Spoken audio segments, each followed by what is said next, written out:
slogan « À l'export, il faut chasser en meute » a fait florès. Partir groupé pour remporter des contrats à l'étranger semble du pur bon sens. Oui, mais attention, un partenariat peut aussi s'avérer contre-productif. Et c'est ce dont nous allons parler avec notre invité, Jean-Christophe Gessler. Bonjour. Bonjour. Vous êtes chercheur en sciences de gestion à l'IAE de Lyon. Vous enseignez à l'Université d'Evry et vous êtes membre de la Fabrique de l'exportation. Alors, première question que j'ai envie de vous poser, pourquoi exporter en groupe ? Alors d'abord, cela permet d'affronter la solitude du dirigeant par rapport à la prise de décision et l'analyse des différentes situations. Ce sera aussi un avantage en termes de budget pour mutualiser des coûts, partager des moyens et aussi mettre en œuvre des solutions ou des services qui ne seraient pas accessibles pour chaque exportateur pris séparément. Prenez par exemple le financement d'une étude de marché ou la mise en place des actions de promotion conjointes qui seront coûteuses si on les assume tout seul, ou aussi la recherche et le partage des distributeurs et des agents. Mais alors, est-ce que agir collectivement, ça ne permet pas aussi d'améliorer la visibilité de l'offre ? Bien sûr, et c'est un avantage majeur. Grouper des entreprises d'un même secteur qui mettent en avant une offre de produits ou de services français rend forcément plus visible la démarche sur le marché ciblé. Les acheteurs préfèrent une démarche collective structurée à une multitude d'actions individuelles en ordre dispersé. Le client peut ainsi concentrer ses rendez-vous sur son planning, voire recevoir même plusieurs personnes en même temps au cours d'un même rendez-vous. Mais alors, il semble cependant qu'il n'y ait pas que des avantages à agir groupé. Il faut rester sur ses gardes. Absolument. Oui, c'est important. Il faut un minimum d'abord de transparence et s'efforcer de ne pas avoir de comportement opportuniste ou déloyal envers les partenaires. Les exportateurs doivent accepter de jouer le jeu. Ils devront aussi et surtout être patients, notamment dans le cas où un ou des partenaires obtiennent des ventes, mais pas soi. On ne gagne pas à tous les coups, ni tout de suite.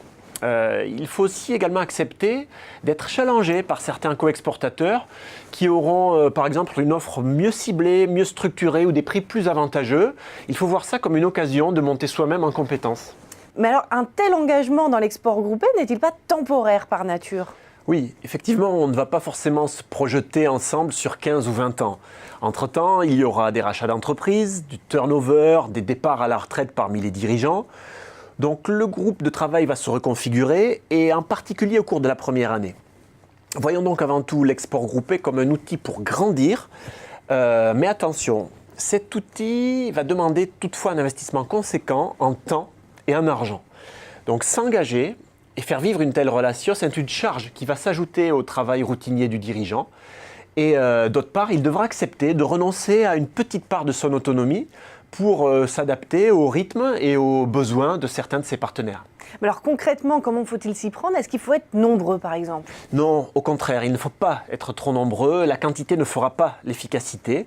L'important, c'est plutôt que les PME aient une vision à peu près homogène de leurs attentes et qu'elles sachent aligner les pratiques qu'elles adopteront sur leurs attentes. L'idée, c'est que les actions réalisées en commun dépendront des moyens que les partenaires seront prêts à mobiliser pour la collaboration. Il faudra aussi de la patience. On s'aperçoit qu'il faut souvent 2 à 3 ans avant de récolter les fruits de la coopération. Par ailleurs, faisons bien attention au fait que le paramètre humain est fondamental parce qu'une grande partie se fera de manière informelle.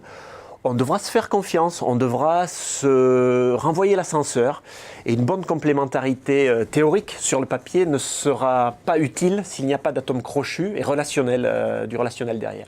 Alors justement, avec qui faut-il s'associer ? Alors dans l'idéal, il faut des acteurs d'une même filière qui serviront à peu près le même type de clients, sans être des concurrents directs ou en tout cas pas sur une part trop importante de leur gamme. Il est par ailleurs possible d'avoir différentes hauteurs de gamme ou de différents types de produits parmi les partenaires. Il vaut donc mieux miser sur la complémentarité et penser pendant le partenariat de manière positive à ce que l'on va vendre et faire en allant à plusieurs, plutôt à ce qu'on aurait récolté, c'est-à-dire à rien si l'on n'avait rien fait parce qu'on était trop indépendant et trop petit. Et comme vous le disiez en introduction, il est préférable d'avoir quelqu'un dans le groupe qui connaisse le pays, la culture, le type de marché adressé. Mais surtout, je voudrais insister sur un point.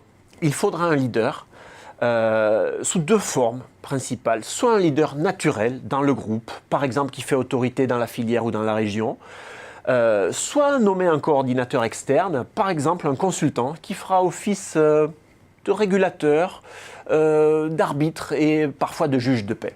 Il y a aussi la maîtrise des réseaux de distribution. Oui, c'est un avantage et un atout important. Si l'un des partenaires maîtrise déjà des réseaux de distribution sur un marché ciblé, on va gagner beaucoup de temps. À l'export, il vaut mieux y aller groupé, mais pas avec n'importe qui et n'importe comment. Merci Jean-Christophe Gessler pour ces conseils très précieux sur la conquête collective de marchés étrangers. Merci à vous de m'avoir reçu.